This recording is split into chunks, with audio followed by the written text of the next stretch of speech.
My view is not through one lens, but is multifaceted, complex in composition and nature. It draws from several sources its particular angle, trajectory, and aim by which I view the world.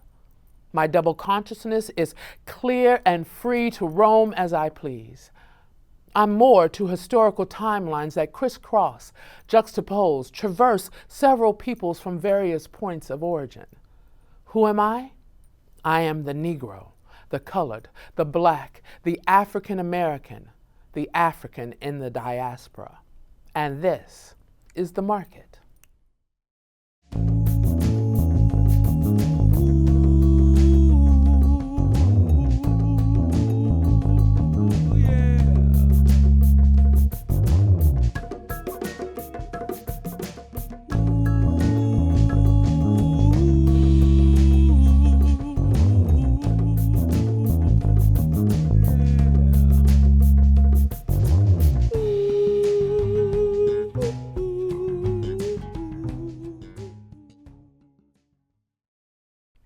Good day, and welcome to The Market.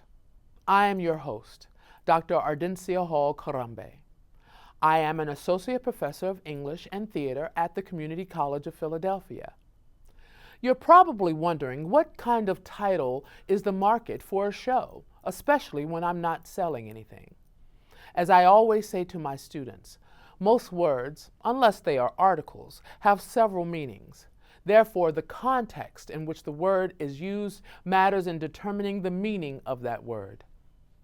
When we examine the concept of the market on various levels, it becomes much easier to see its historical importance.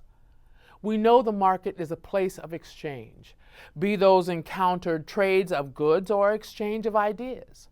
For our context, the market is the place to find habari gani, which is Swahili for what is the news. So, habari gani, what's the news?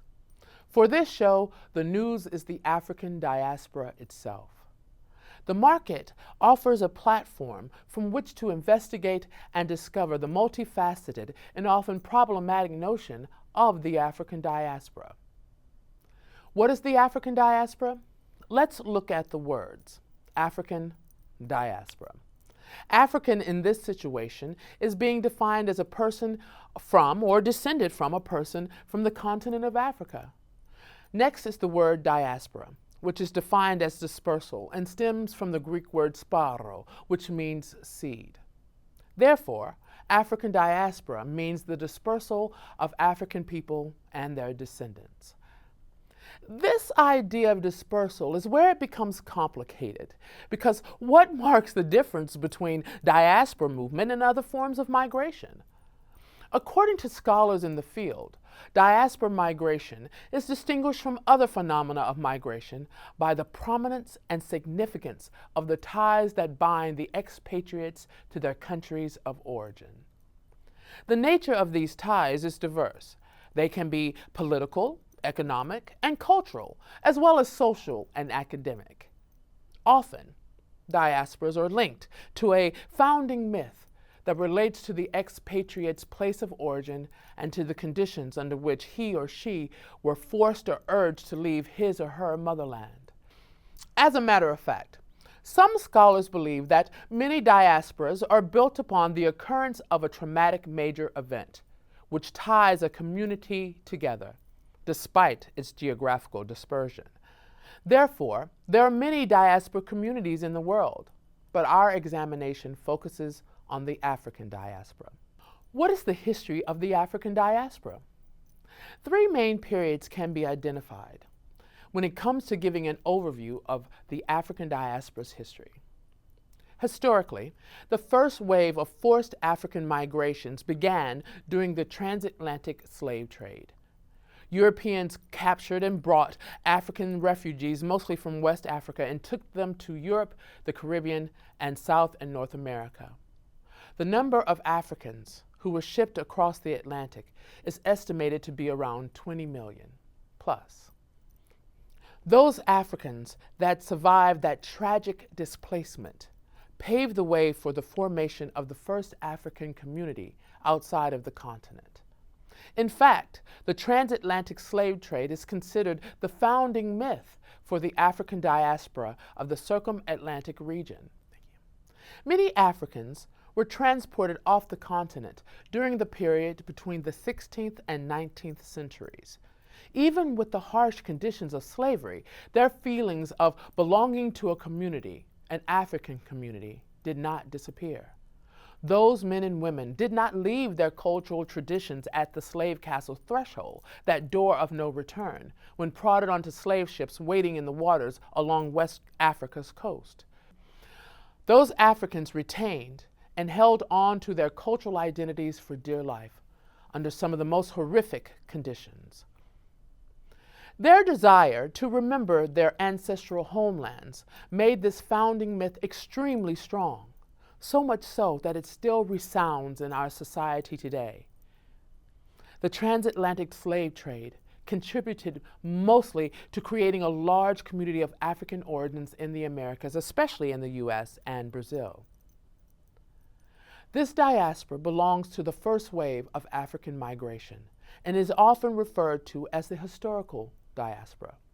It is differentiated from the later migration movements of the 1960s because of the descendants of those early African refugees turned slaves have blended and integrated more into local and national populations, partly losing their connection with their continent of origin. The members of this diaspora tend to be more attached to Africa as a whole rather than linked to a specific country. Nevertheless, they are still part of the diaspora. Even after losing their connection to their ancestral homelands, these descendants have maintained and ingrained symbolic ties that bind them to the total continent. European colonial control of the majority of Africa, which began in the 18th century and continued through the late 1960s, contributed to creating strong but unequal relationships between African and European nations. The uneven exchanges between the two continents strengthened European control over African land and mineral rights. The colonization process contributed to the exploitation of the African continent, thereby creating cultural and economic bonds that facilitated the next wave of African migration and established an African diaspora in Europe. As a result, an important part of the diaspora can be found in European countries that had colonial history in Africa. This second wave of African migration is the result of decolonization. During the late colonial period through early post-independence, starting in the 1950s, there was a pronounced increase in African migrants to Europe. These swollen numbers created the conditions for the establishment of a long-standing and active African diaspora. Despite gains of independence, economic and cultural ties remained strong between the two regions, especially when the old colonist countries. During this phase, many African people willingly left the continent in search of better working or educational opportunities in the former colonial motherlands or North America. This period marked a rather important increase in relocation aimed at acquiring a better quality of life and education. This diaspora is mainly the product of voluntary migrations. Among the members of this generation of migrants, the sustaining ties with their home countries and their adopted countries is rather changeable.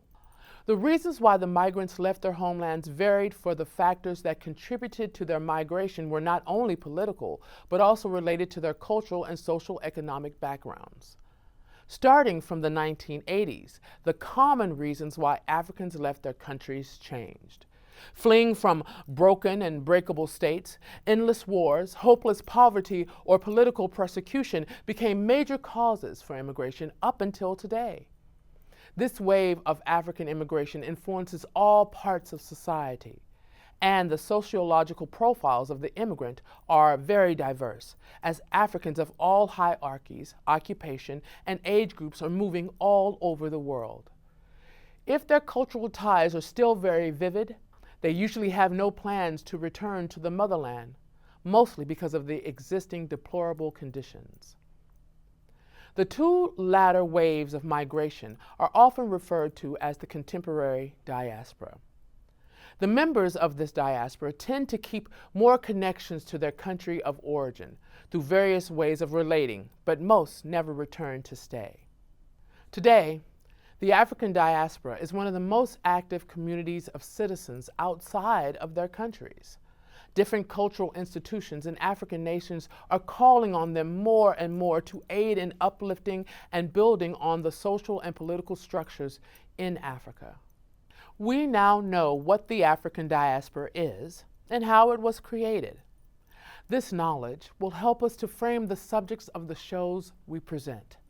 For us to better understand the African diaspora, we will look at the cultural, political, and social products of that space. We will look at it from a broad scope, but also on a more personal level.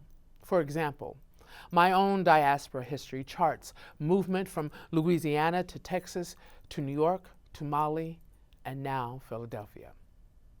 By closely investigating the subject, we will discover diaspora stories that are different and unique to themselves, but resonate with other tales of survival. Upon a close examination of Philadelphia, we will discover the city's role and place in this diaspora. From the Underground Railroad houses in Germantown to the Odun Day Festival, which celebrates European traditions. We will also have the opportunity to look at occurrences in the diaspora of other cultural events such as the New Orleans Jazz Funeral or the John Canoe Festival in the Bahamas. The African diaspora offers us a vast palette to explore African culture along the circum-Atlantic region, with Philadelphia as a rich venue by which to begin our investigations. I hope that you will join me during the season for exciting episodes that explore more about the African diaspora and its people. You have been watching The Market on CCP TV, the educational channel of Community College of Philadelphia. I am Associate Professor of English and Theater, Ardencia Hall Karambe. See you next time.